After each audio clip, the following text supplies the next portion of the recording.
So I think one of the really interesting and intriguing parts of the Batman movie, and in particular the lead up and marketing to the first movie, was the choice of the red poster and the overall red color theme for the film. And I think kind of unpacking it, it's a little bit confusing as to why exactly the Batman was red if we're just looking towards the villain and even the main plot of the movie. You would think with the Riddler getting a big focus in this first film that the poster would have in fact been green to match his color all throughout his history. But I think kind of unpacking what actually took place in the movie, I wouldn't say the Riddler really ended up to be the main antagonist of the film. And I think really you end up finding Carmine Falcone kind of being the center of a lot of the corruption and crime in Gotham. And I would say that Carmine actually ends up being the actual villain or the real antagonist of the first movie and just where we're at in this universe overall. And I think this is a really interesting almost bait and switch that you've gotten in even Christopher Nolan's trilogy, where you usually would have one villain looking to be the front runner and then you have a second who's either more prominent or just becomes the main antagonist towards the end of the film. So I think that was one of the really interesting layers of the first movie, and I think that's something that's often overlooked just in considering the red color theme. And then of course with Carmine Falcone, why exactly he would be red, I think just looking throughout a lot of the comics, just associating the rose with Carmine Falcone, I think that's a really good indicator of him being red. And then I think the other thing that really is touched on even into the Penguin series is the use of his red glasses, particularly the red lenses of his glasses. I think that's really symbolic to how he sees the world and his perspective on things, just in terms of the rage and violent behavior. We even learn that he's actually the hangman throughout the Penguin, but we see a lot of his violent tendencies kind of come out in bits and pieces in the Batman movie. And then I think it obviously would be symbolic for his power in the city overall. And I think it's also kind of interesting, but also confusing that you get a lot of red, not just in the Penguin, but also in a lot of Sophia Falcone's wardrobe choices. I would say she's a lot different than her father.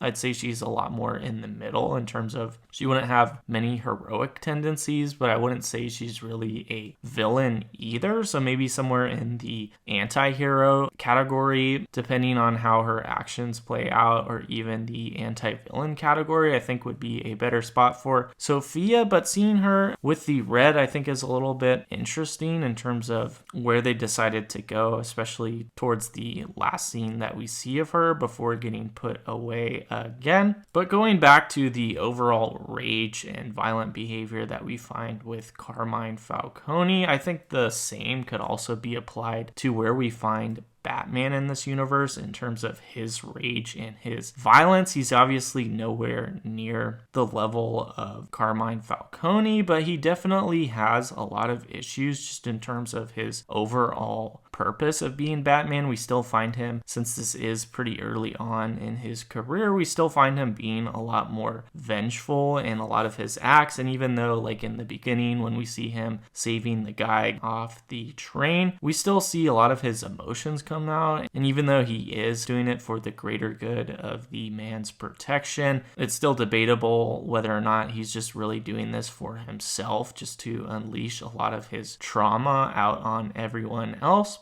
And then, of course, the overall arc that we get him towards the end of the film is that he doesn't want to inspire or even himself really act out on those kinds of emotions. And we see him turning away from the more violent side and just going into a more protective role. And I think this is exactly what's going to lead into the second movie. And I think even just given some of the hints of what direction we're going, it's maybe going to make him a little bit even too reluctant in terms of intervening and any any sort of physical combat here. So I think that'll be really interesting to see, but I think that's why that red is really interesting for a choice on the first movie, and where that's gonna, of course, lead us into Batman's eventual progression. So I think we're likely gonna get a lot lighter of a color theme, even though he's not gonna be completed with his character arc by any means in the second film. And I think even some of this kind of emotional outbreak in Batman and even Carmine Falcone can be a little bit inspired from Star Wars as well, when we're looking at the different color themes in Star Wars, in terms of the Sith kind of adapting a lot more rageful and angry and violent behavior, and that's really reflected in their kyber crystals and lightsabers being red, whereas we have more Jedi or Guardian Jedi being more blue and green, since they don't really have that emotional side of it really coming out, and a lot of their actions is really just to protect and for the overall good of the galaxy. So I think we're going to find a lot of those color themes either coming into play in Batman in his own way, whether or not that's tied to the new poster color theme or just the visual cues that we get for the next few movies. And I think also, just regardless of any one character in particular, I would say that the first Batman movie was maybe a little bit more of a violent Batman movie in terms of what we've gotten previously, because there is a lot of gory scenes in there, but I wouldn't say it comes close to the Dark Knight, for instance, because that's really one of the darker and probably one of the best Batman movies ever made.